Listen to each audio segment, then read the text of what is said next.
You're listening to Two Girls, One Crossword. I went to Jersey Mike's for lunch today, and the woman behind the counter asked the lady behind me if she knew what she was going to order, and the lady just said yes.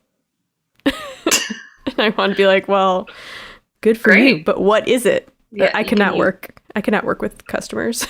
Have you ever had a customer service job?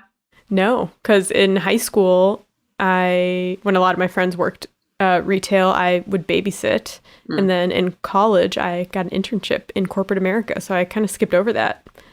Wow, must be nice. No, I worked, customer service jobs until I got the job that I'm in now, basically.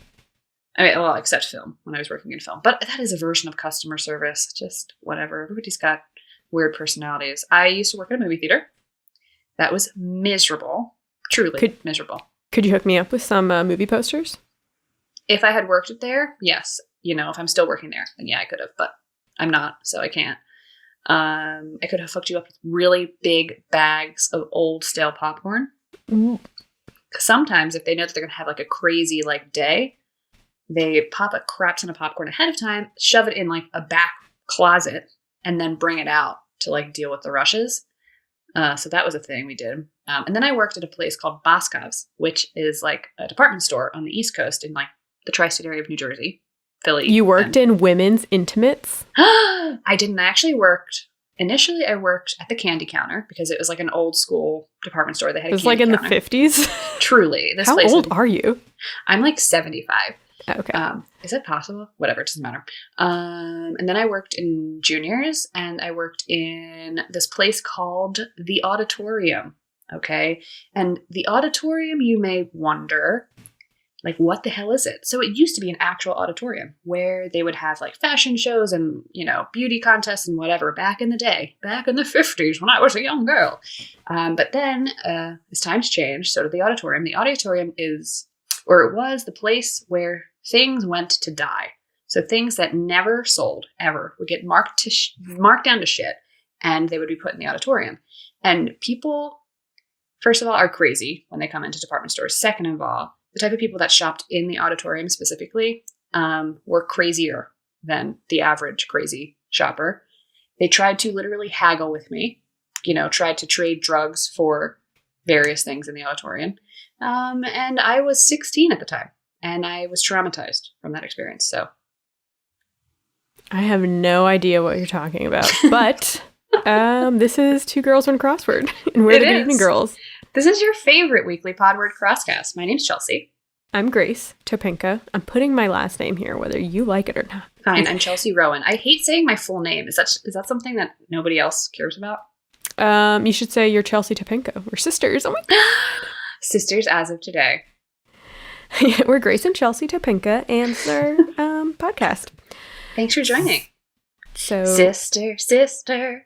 I wish we had those outfits. If we had unlimited funds and we were actually still going to work and could show off, I would completely just copy the outfits from Sister. We could do that. We could plan to do that and just match all the time. And people would be like, what is wrong with you? And we'd be like, at least we're having more fun than you are. We could. Speaking of fun, should we get into our heights and shites? Yes, the highest and the shyest points of the week. That's my new catchphrase. What do you think? Really has a good ring to it. Thank you. Let's get into it. All right, I'll start us off. This isn't really...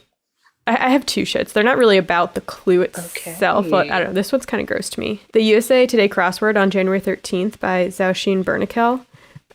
43 across dinner table sound. Burp. Like mouth noise? Oh, okay.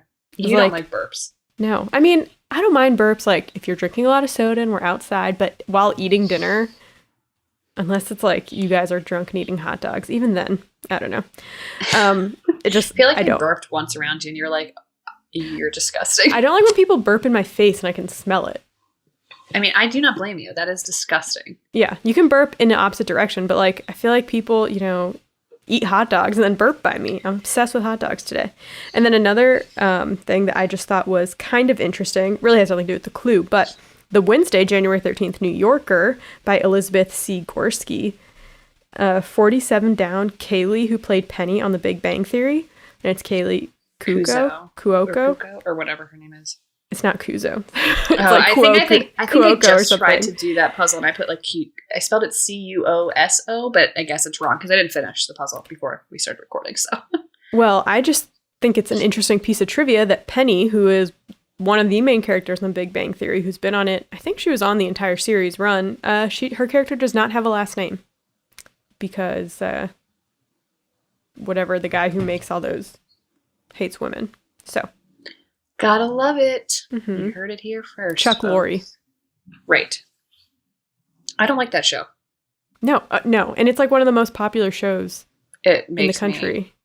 Makes me feel a little uncomfortable. I can't even hate watch it. It's just completely like it's bad. Unappetizing. It is. Unappealing, unappetizing, not good to look at, etc. What can you do?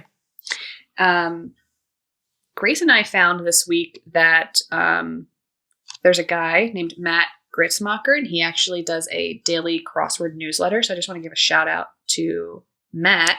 You can sign up for this daily crossword newsletter at the link in his bio on Twitter, and his handle is at Gritzmac. So that's spelled GRITZMAC.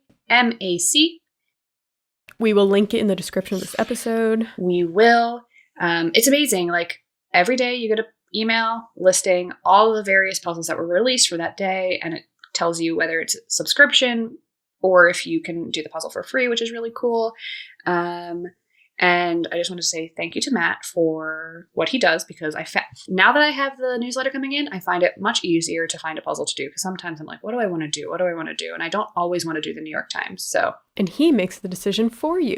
He does. And I now get to turn my brain entirely off. So thanks, Matt. Thanks, Matt.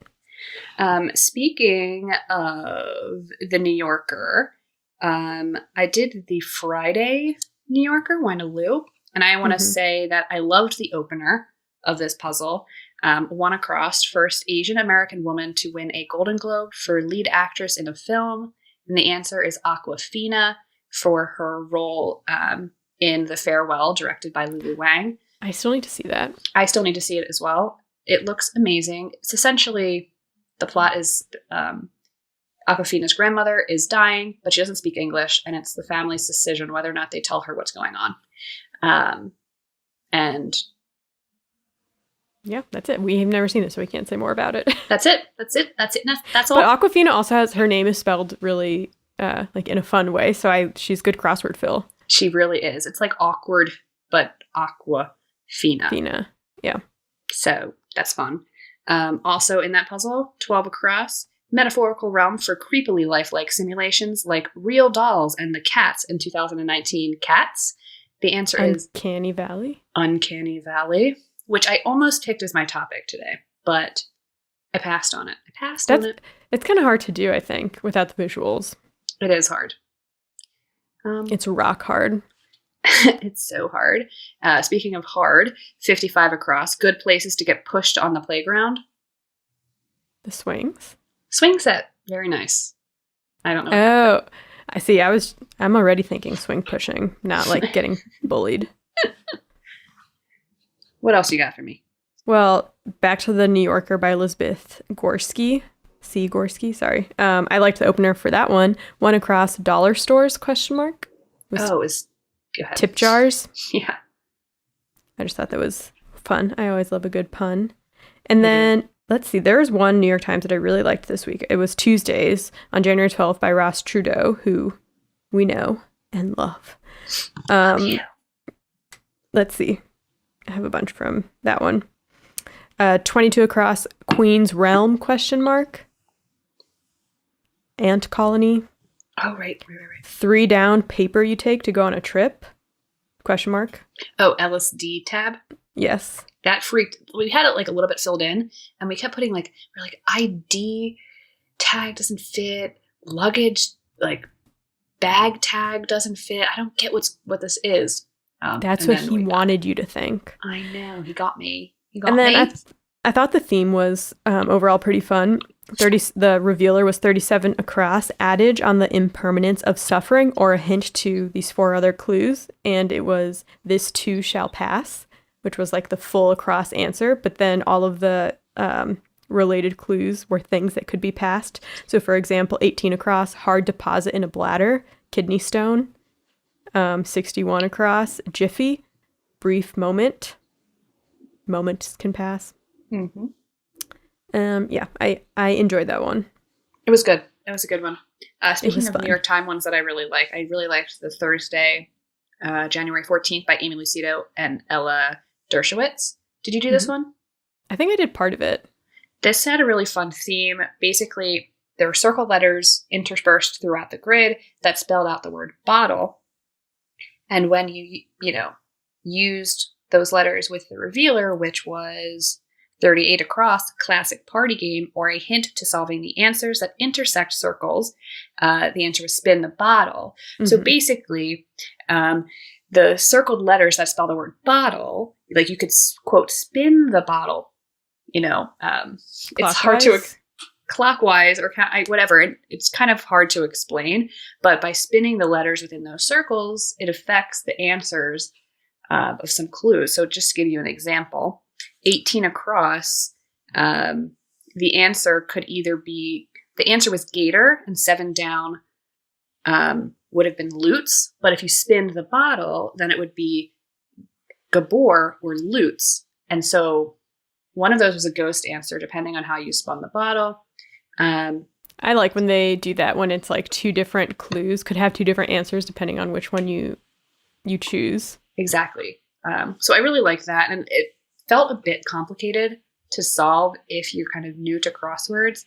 But if you've been doing them for a long time and you're like, oh, I get what's going on here, it was a lot of fun. If you're a genius like us, then it shouldn't really be a problem. Yeah. And we're actually not geniuses, so not going to toot our own horns. But another clue that I just want to shout out, 17 across, home of Baikal, the world's deepest lake. And that's in Asia. That was the answer. But I want to shout out a TikToker. Her screen name is, I just said screen name. Her username is Geodsaurus. And they're a Great Lake enthusiast, and they post incredible TikToks about all types of bodies of water. And I never thought that I would care about lake talk, but I really do care about lake talk. And I care about this woman, Geo, who posts incredibly informational videos about bodies of water. Anyway, if you're interested in any of her TikToks, look her up on TikTok or go to our Twitter, where I shared 3 TikToks about Lake Baikal today. So, well, why don't you just make a podcast with her about freaking lakes then, if that's what you want to do? I've written her 10 emails. She has yet to respond. So okay. I have some actual sports related clues that I did enjoy, which is shocking because normally sports ones, throw me for a loop. But you? Well, this was kind of like they combined sports with something else. So this is from the Wednesday New York Times by Matthew Stock. This was the theme. Like there's 3. 20 across, address by a Sacramento NBA player. The King's Speech, Sacramento Kings. Oh. But that's also, the movie. 35 across, game notes for a New Orleans NBA player. The Pelican Brief. Wow. Okay. And then 46 across, Charlotte NBA player in charge of recycling. The Green Hornet. Very nice. So, yeah, I enjoyed that because it's like, I know that these are all sports teams, but I didn't know what sport, I don't know what city they're from. But then when you put in the, other clues and then I know it's a movie, then we're Gucci. That's great. To be completely honest, as soon as I saw the theme answer or clues for that, I stopped doing the puzzle because I was like, I don't know anything about sports and I felt really stupid. But this is just a reminder to anybody out there that sometimes puzzles will surprise you. And sometimes things you don't know in puzzles will not actually end up hurting you. I cannot say that I learned that until, being hurt. I learned that right now. I didn't learn that while doing the puzzle. Is the Pelican Brief a movie? I'm pretty sure it's a play. Maybe it is. No, maybe that's Death of a Salesman. Death of a Salesman is definitely a play. And also a now, movie, okay, right? Talk about being stupid now. Whatever. Yeah, I'm sure someone will tell us. So yeah, that's it. That's all. I'm done making a fool of myself for this week. Oh, I want to do one last call out. The Monday, January 11th, in New Yorker by Patrick Berry. I really liked 6 across, Shoplifter's Foe, derisively, and that was Rent-A-Cop, which is just a fun answer to see in a puzzle. I also liked Two down, rootin', tootin' device, question mark. The answer is air horn. Very nice. And then I just want to bring this up as like one little thing to, one cultural moment that's happening on TikTok. And I want to talk to Grace about it. 35 across, hold underwater. And the answer is rinse off. And I want to know if you've seen the TikToks where the audio is, my boyfriend got these for me, but they're just too sweet. So I hold them underwater and rinse all the chocolate off. And it's basically peanut M&Ms. And this girl rinses all the chocolate off the peanut M&Ms and just eats the peanuts. I feel like I have seen that, but I want didn't to know linger. if other people do that or if this is just crazy. No, who would do that? Just buy peanuts then. Right. I saw someone do it. They used that audio and they were like rinsing the chocolate off of like a Twix bar or something with caramel underneath. Mm-hmm. And then like they cut and the caramel, they like dropped the caramel out of the wrapper, but it was actually a hot dog. Anyway. All right, well, that's TikTok for you. If I find it, I'll share it on our Twitter. I think this is the most times we've ever said hot dog in an intro. People probably think that we like bet each other, like, okay, if you slip this word in 5 times, I'll pay you $1. We should do that and then have people guess what the word is for the episode. Oh, I love that actually. Secret word. Yeah. Okay. I'm gonna keep this in the back pocket because I've been listening to other podcasts recently and they have fun little things that they do throughout their episodes that not that I want to steal anybody's ideas, but I think what you just said could be a fun additional idea. All right. Well, we'll discuss later. A new layer, as it were, or a new condiment. All right. Hot dogs. Anyway, Yeah. Shall we do the coin flip? Flip it, baby. I'm ready. I was born ready. Was she? All right, I'm flipping the coin now.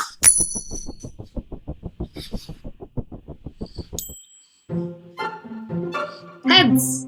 That's you. Me. I'm going first again. Okay, folks. Buckle up. Hey listeners, Future Grace here.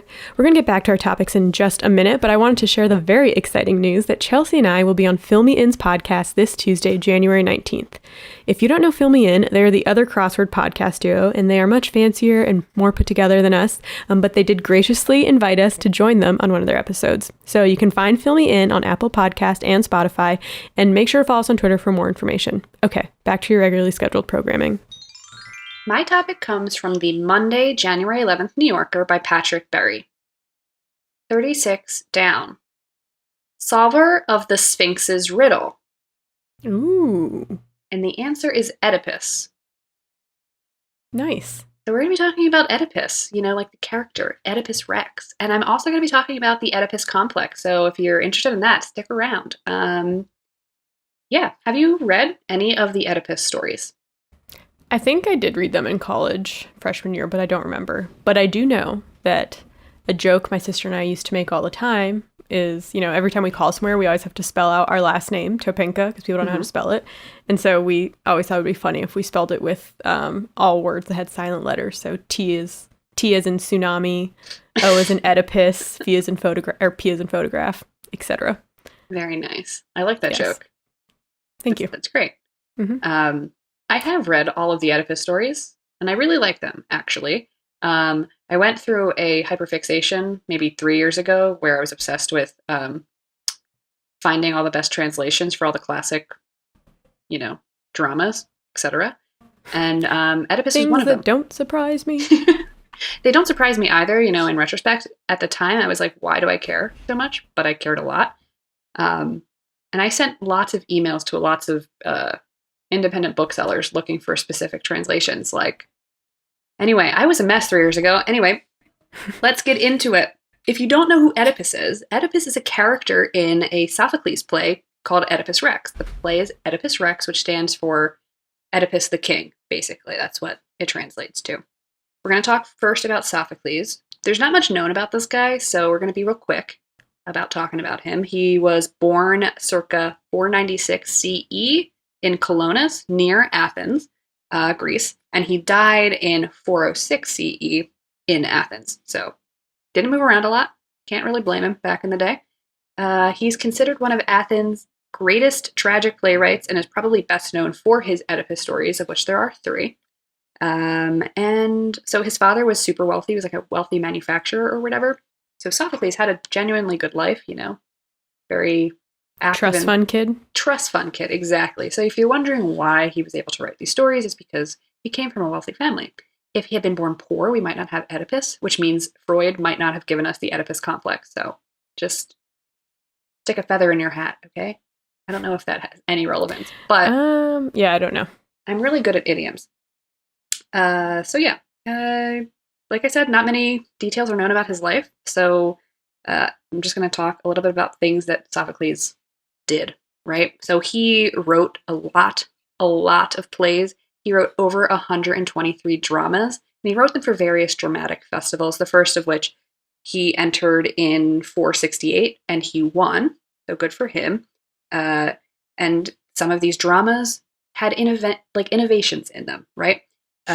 So he was the first dramaticist to use what they call scene paintings, which are basically like pictorial props, or like props to give like the sense of location or the sense of atmosphere. So maybe like a tree branch or like a backdrop or something like that. He was one of the first people to do that, which is kind of cool. And he also introduced using 3 actors in a play, which previously it was only 2. So adding a third actor, yeah. This guy is crazy, coming out here with these off-the-wall ideas. Could you set imagine? Design and a cast. Can you imagine? Without Sophocles, we would not be able to have the ensemble masterpiece that is Cats. So I'd like to think someone else would have stepped up by then. But you don't know. We don't know. It's impossible to tell it. Yeah. It is. Well, we could go back in time. Stir things up a bit. Don't let them know that. Okay, sorry. Anyway, so yes, he invented like the 3 actor play, which basically meant he can have more complex stories. So instead of having 2 people playing all of the roles, so there could be like 10 roles played by 2 people, he now had 3 actors playing 15 roles. So there's more complicated plots, more complicated stories. They could be longer, etc. So that's kind of cool. And one of his trademarks in his plays was the emphasis that most people lack wisdom. So I'm going to read you a quote from Britannica because it kind of explains, like, this is what most of his plays were about. Quote, "He presents truth in collision with ignorance, delusion, and folly.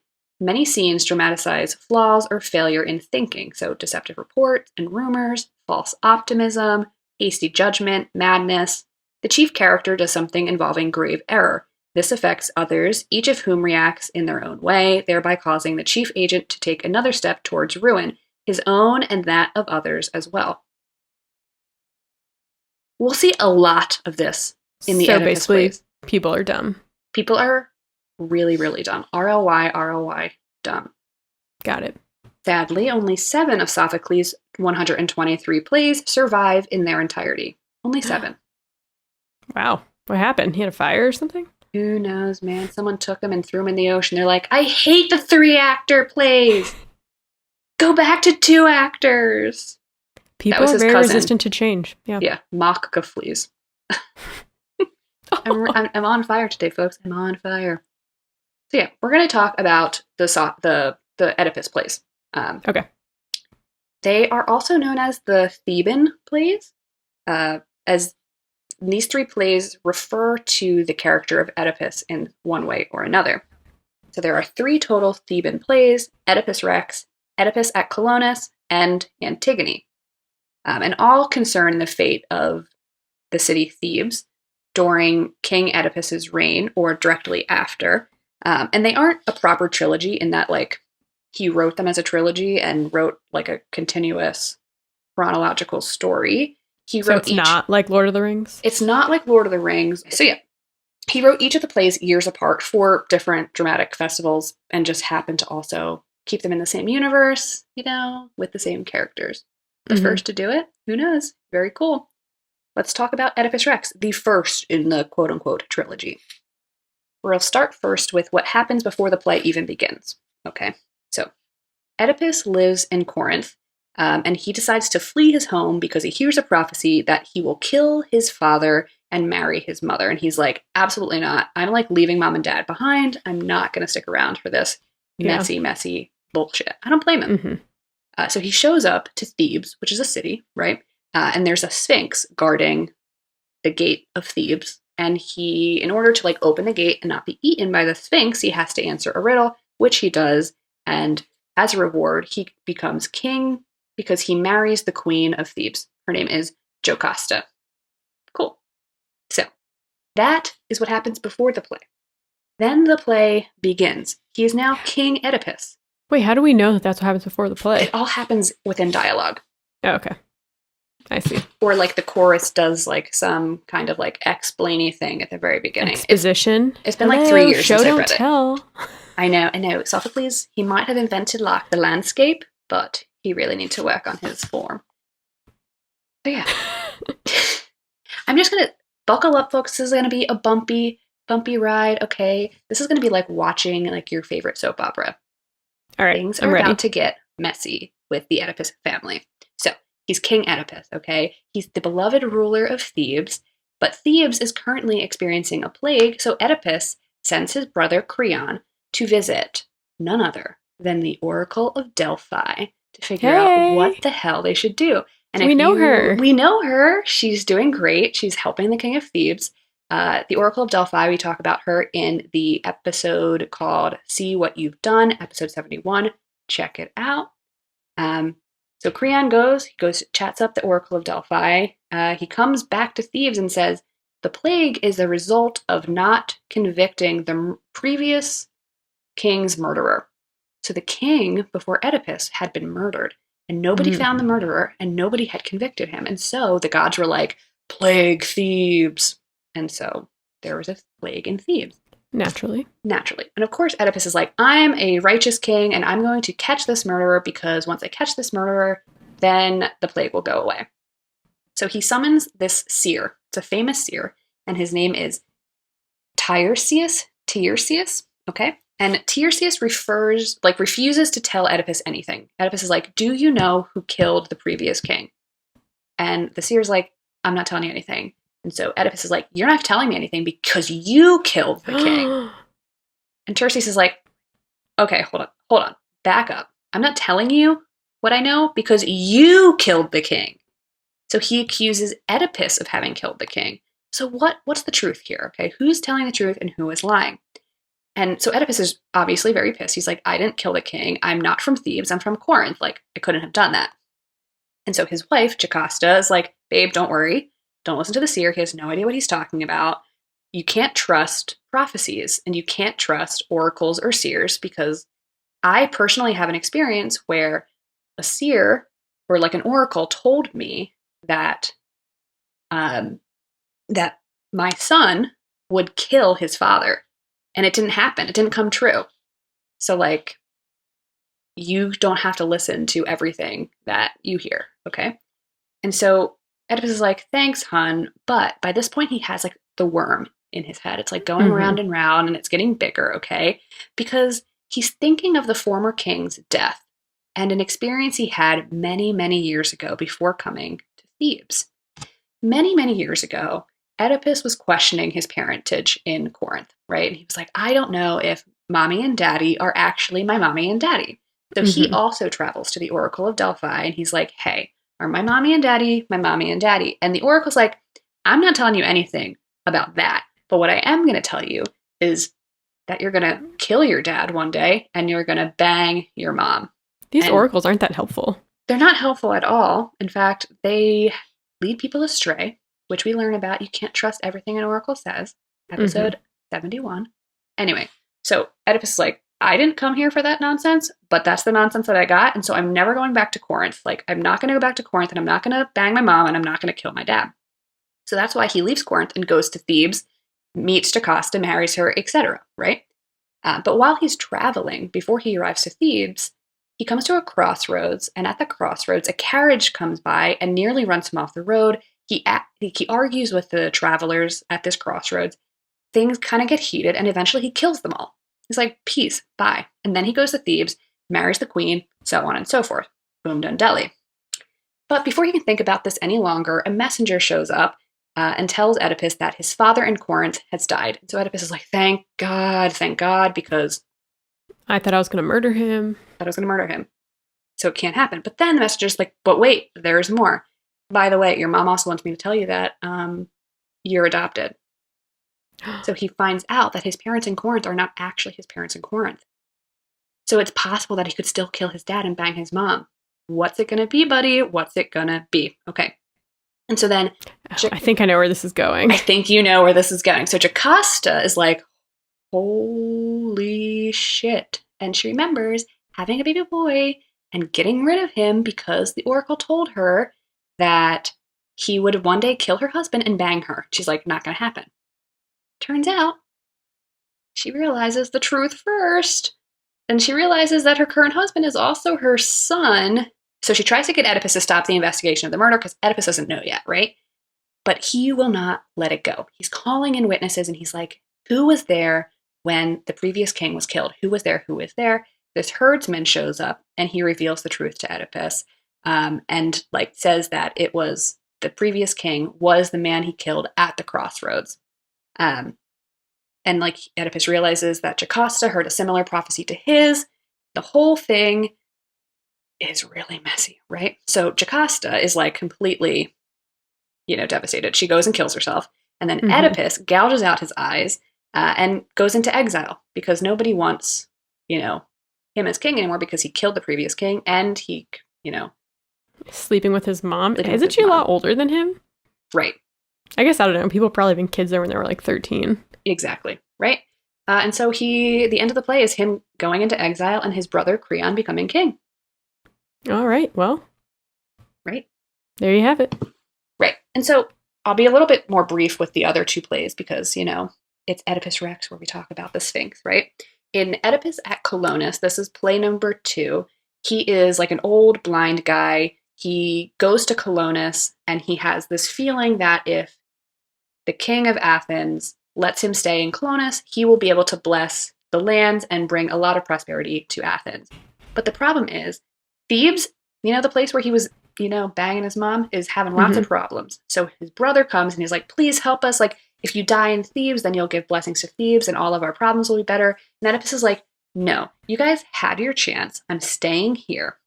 And he has like another little prophecy moment where he says, my 2 sons will kill each other. Like they'll die at their own hands. And he tells his sons that.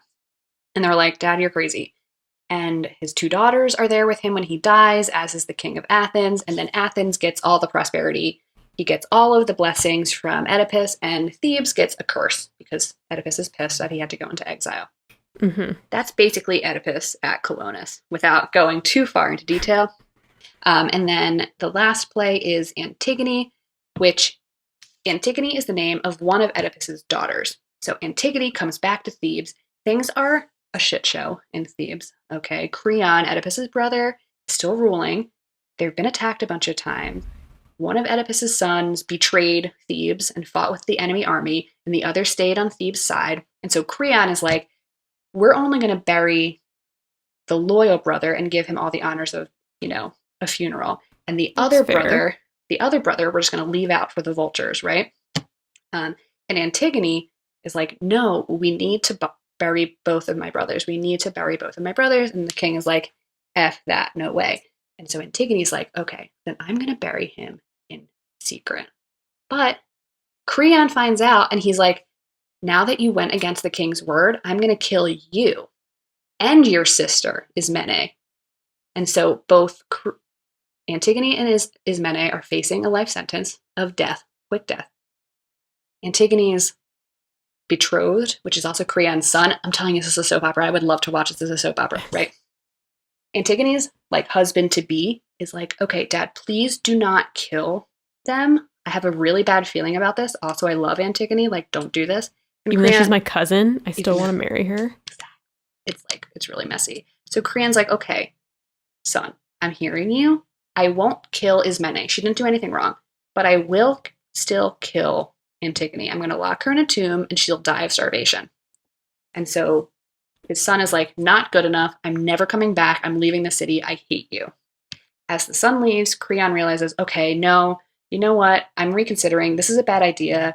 I'm feeling bad about this. Like something bad's going to happen if I kill Antigone. He goes to rescue Antigone from the tomb. Too late. She has hanged herself already in despair. And then her betrothed, so Creon's son, has also killed himself out of agony for Antigone being dead. And then because Creon's son killed himself. Creon's wife kills herself.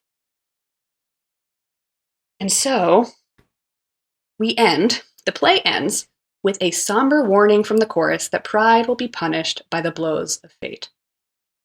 All right. Good to know. Classic. Everyone dies at the end. Classic. Everyone dies. And so that's the theme in plays. Alrighty. Now I know. Lots of drama.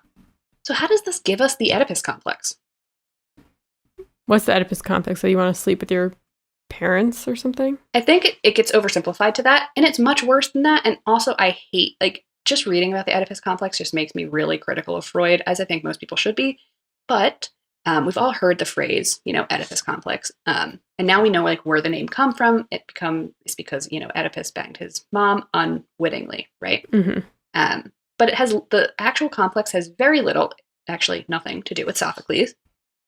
So, the Oedipus complex is a psychoanalytic theory coined by Sigmund Freud in interpretation of dreams, and also a special type of choice of object made by men. So those two places is where he kind of talks about it.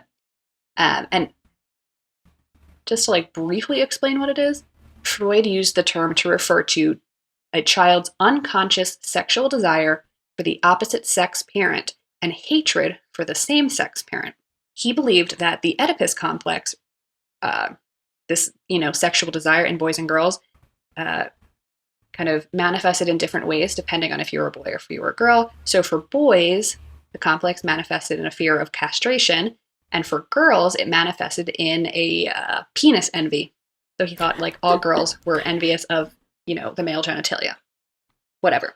So it apparently manifests between the ages of 3 and 6, and during this stage, children experience an unconscious feeling of desire for their opposite sex parents and jealousy and envy towards the same sex parents. And these feelings for the mother and rivalry towards the father lead to fantasies of getting rid of the father and taking his place with the mother. This is happening between the ages of 3 and 6, right? Mm-hmm. Okay, and so these hostile feelings towards the father lead to castration anxiety because he thinks irrationally that the father will castrate him as a punishment for having these feelings towards his mother, right? Because all 3-year-olds have such complex, instincts and thoughts, right? Yeah. I mean, I'm not a child psychologist, but it doesn't add up to me. I've met a 3-year-old. I know. So to cope with the anxiety of the fear of castration, right, the son then starts identifying with the father. So the son will adopt the attitudes and characteristics and values of the father, and the father will become their role model rather than the rival.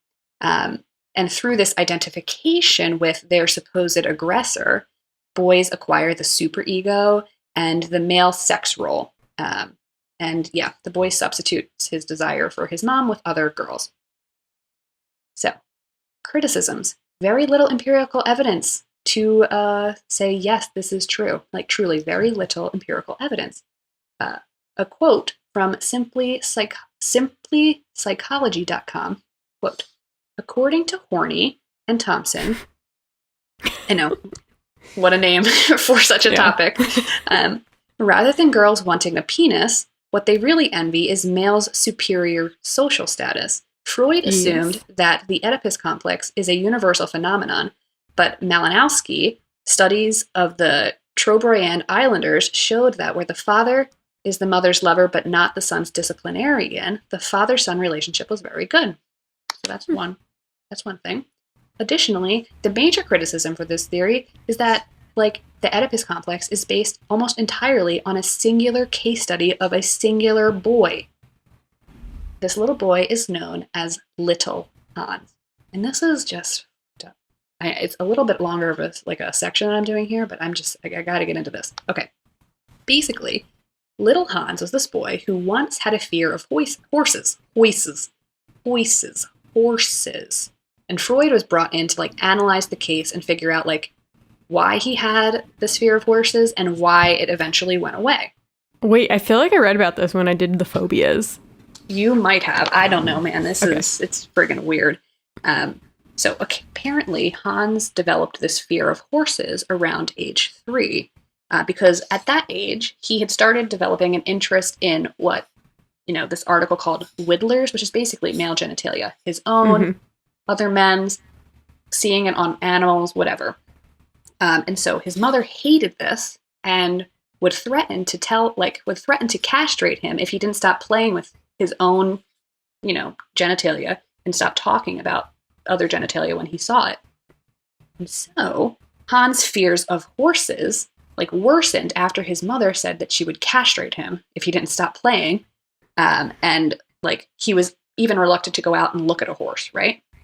So Freud thought that this fear was related to the horse's large penis, of course. And the phobia improved only when they would put a large black harness on the horse. And apparently Hans's father had a black mustache. And so the boy was trying to relate with his father to get rid of his fear of being castrated. Okay. So Freud suggested that Hans resolved the conflict as he fantasized himself with a big penis and married to his mother. This allowed Hans to overcome his castration anxiety and identify with his father. Clearly. But like I said, this was the only child patient that Freud ever took on. And apparently Hans's father was also a huge fan of Freud's psychoanalysis. And he actually did most of the psychoanalysis of his own son, while Freud kind of took a back seat and was just using the little boy as a means to prove his theory about the Oedipus complex. He didn't actually do the case study himself. And so, thanks to Sophocles and Freud, we now have the Oedipus complex, and also thanks to little Hans. Hopefully he had a better life after Freud left him alone. We can only hope. So yeah, that's it, and that's all, folks. Horses.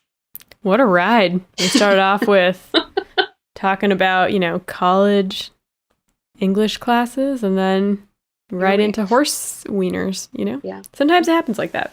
It does happen like that. It's actually a decent segue into my topic. Oh, horse wieners? You'll see. Okay. All right.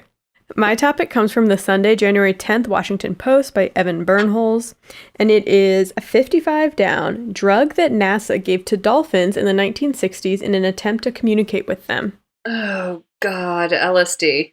Yes. I was thinking about doing this, Grace. I was thinking about it. This is truly a wild ride. So everyone buckle in. It's about this specific clue, LSD and dolphins, not just LSD on its own. So we're just going to dive right into it. All right. Okay, let's dive. I'm in the ocean. The important player in this game, there's two. One of them is a man named John Cunningham Lilly. Okay, I'm going to refer to him as Lilly. Got it. He was an American physician, neuroscientist, psychoanalyst, psychonaut, philosopher, writer, and inventor, and he was known for inventing the isolation tank and experiments with psychoactive drugs like LSD.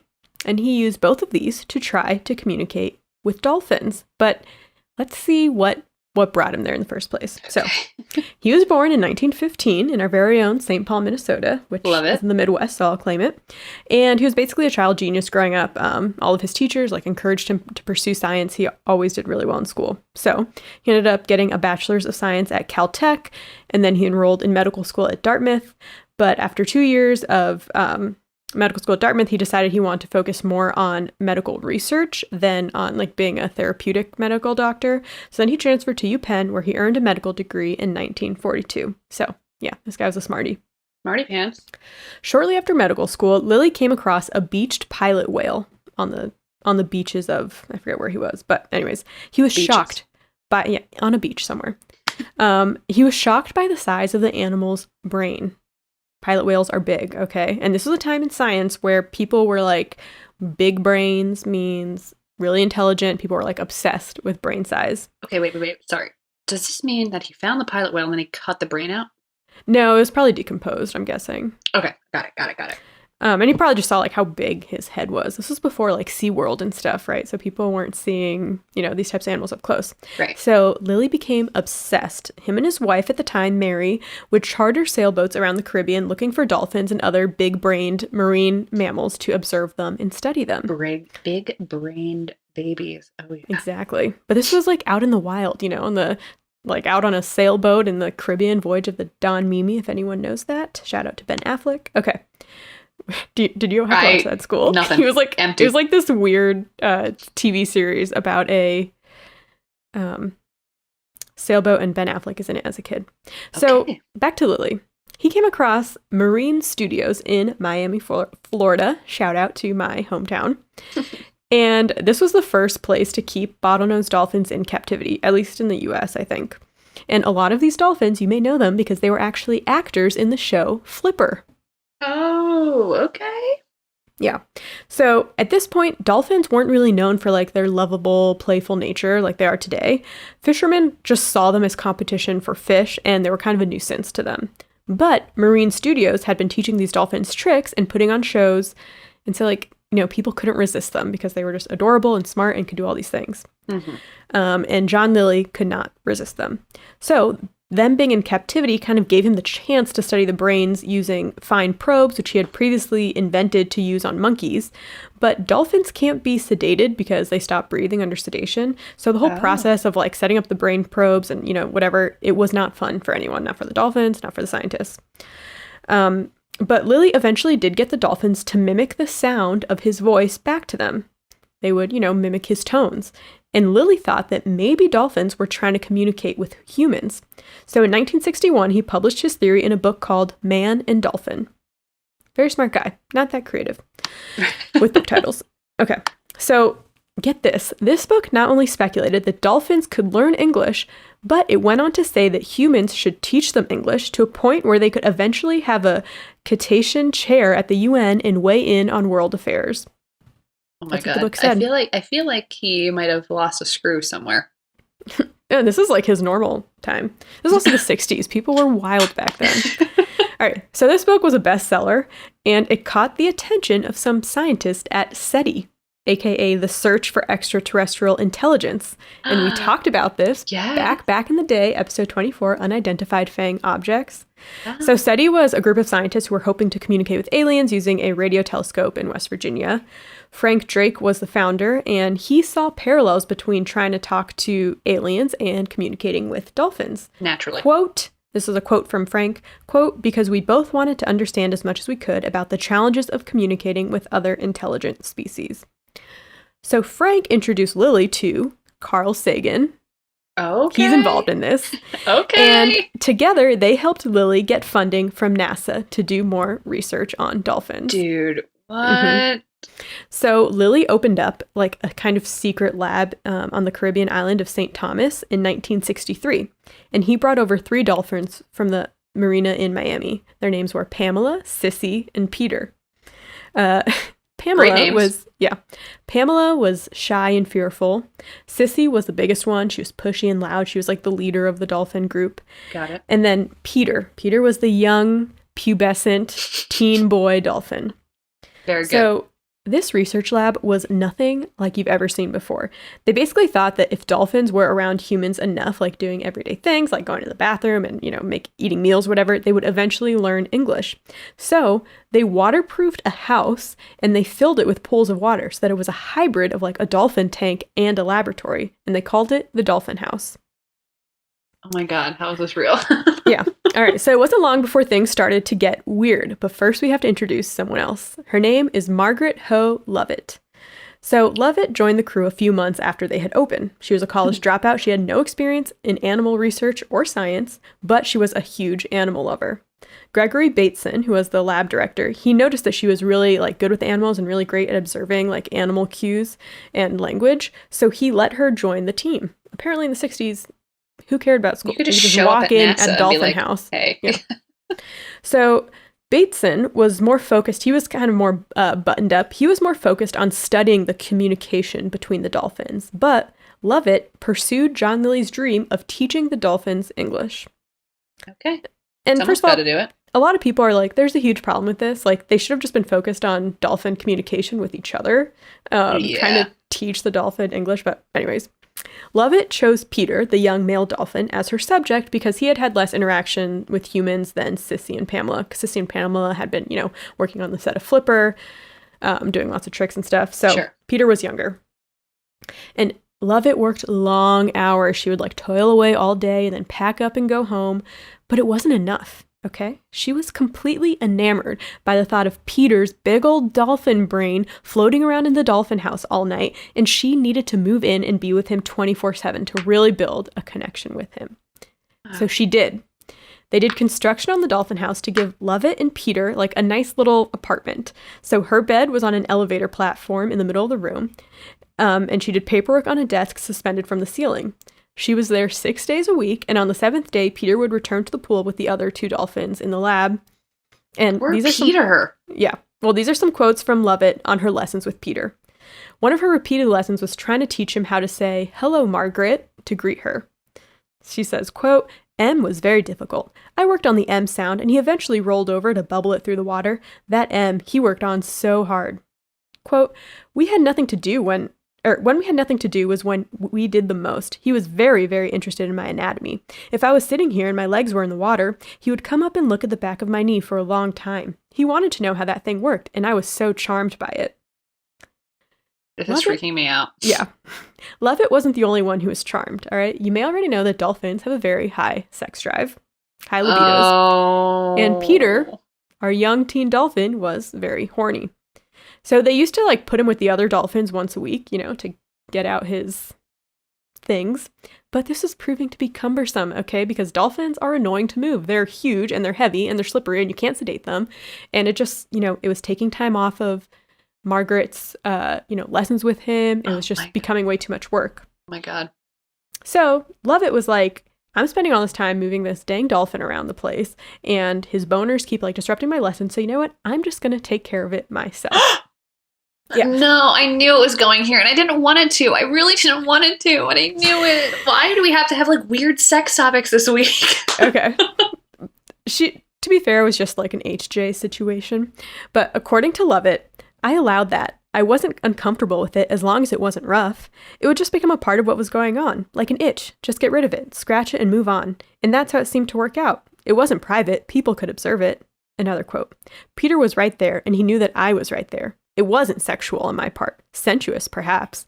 It seemed to me that it made the bond closer, not because of the sexual activity, but because of the lack of having to keep breaking. And that's really all it was. I was there to get to know Peter, and that was part of Peter. I want to give this lady the benefit of the doubt, but the lady doth protest too much that it wasn't sexual. I'm sorry. No, I'm just sorry. All right. Well, the best part was Hustler, caught wind of this going on. So they ran a story about it. Of course they did.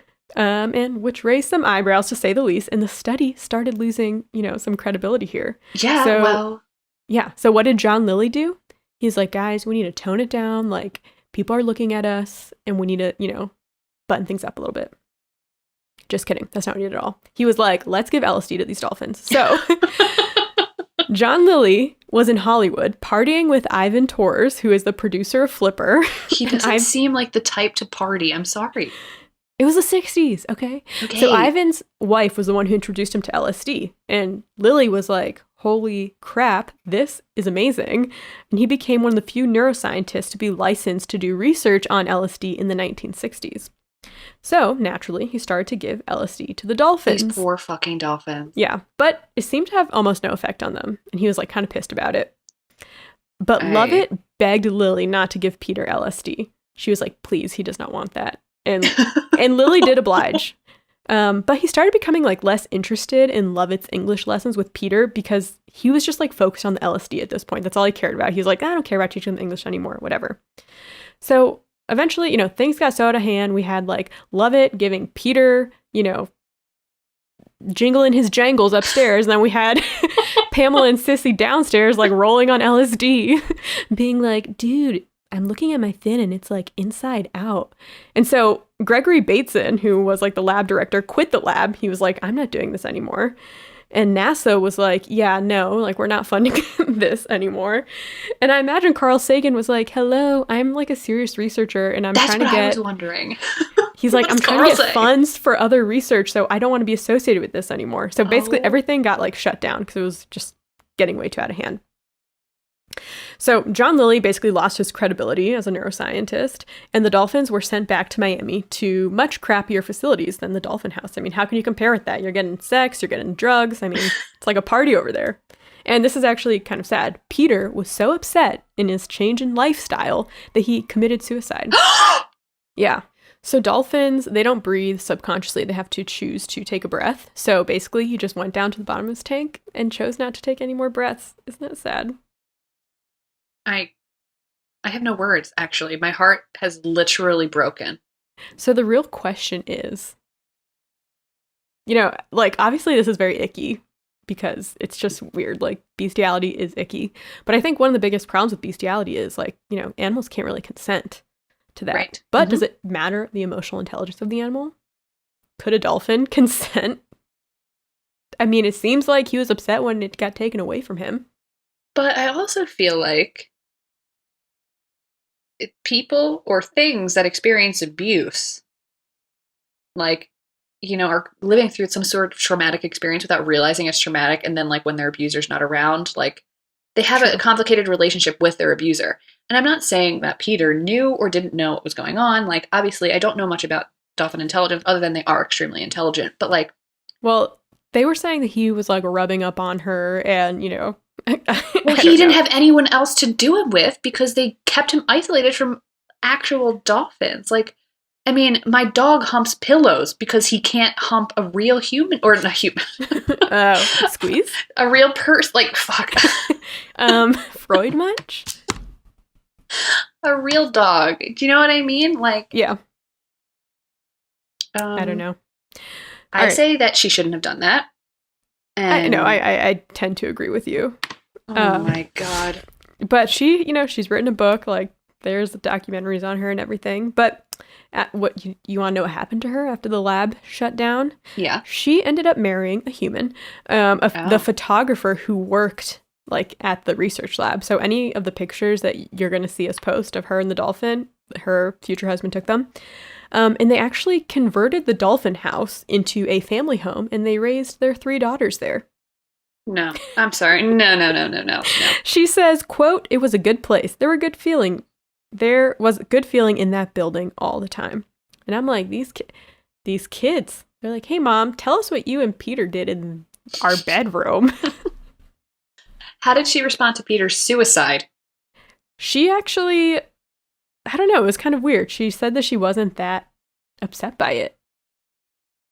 Sounds like something an abuser would say. Just gonna say. Maybe. Yeah. She said she just, like, accepted that he was gone, but didn't tarnish the memories that they had together. God. Yeah.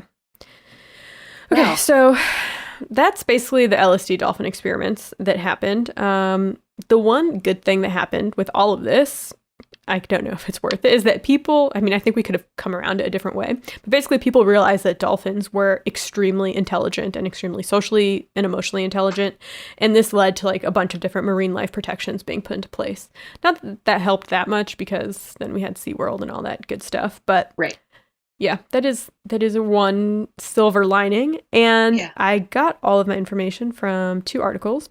One was on cracked.com called "An Infamous NASA Experiment Involved a Horny Dolphin and LSD" by Mac Farber, and the Guardian article called "The Dolphin Who Loved Me, the NASA-Funded Project That Went Wrong" by Christopher Riley. So I did not want to say those articles in the beginning because it would have just given away all the twists and turns that happen. OMG. I know. I feel like we've both been through the ringer here. We did. Quite the episode. Basically, in the 60s, NASA was nuts. If you want to listen to other crazy things they did, we have the moon expedition, the moon landing. Also, there's other, like, problematic studies that happened with LSD in particular. So you can just, like, Google that as well. Done by, like, people like the CIA, you know? Mm-hmm. So they're all connected. It's all connected. Okay. I feel horrible for Peter. I can't stop thinking about him. Well, Drunk History did a episode on this. I came across it in my research, and it's actually pretty funny. And, like, Dr. Drew is the host. But anyways, yeah, he's not the one getting drunk. I'm not sure what the situation is. But if you want to learn more, I don't know how. I mean, it seemed pretty factual actually after doing my research. But yeah, I mean, I don't know, dude. People were nuts back then.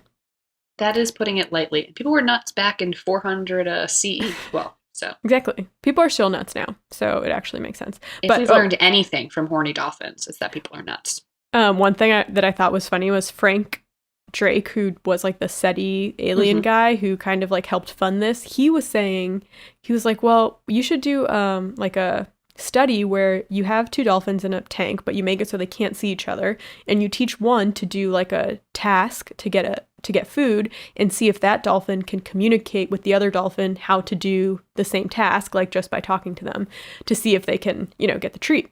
Right. And I think he sent like Carl Sagan down to see what was going on there, and Carl's like, yeah, they're not doing that. Oh my And they God. didn't do anything like that. They were just like going nuts. Nuts is our other secret word of the day. But yeah, anyway, so that's all I got for you on dolphin. Okay, I'm LSD. glad, because I don't know if I can do any more LSD boner or LSD dolphin boners. So Fair.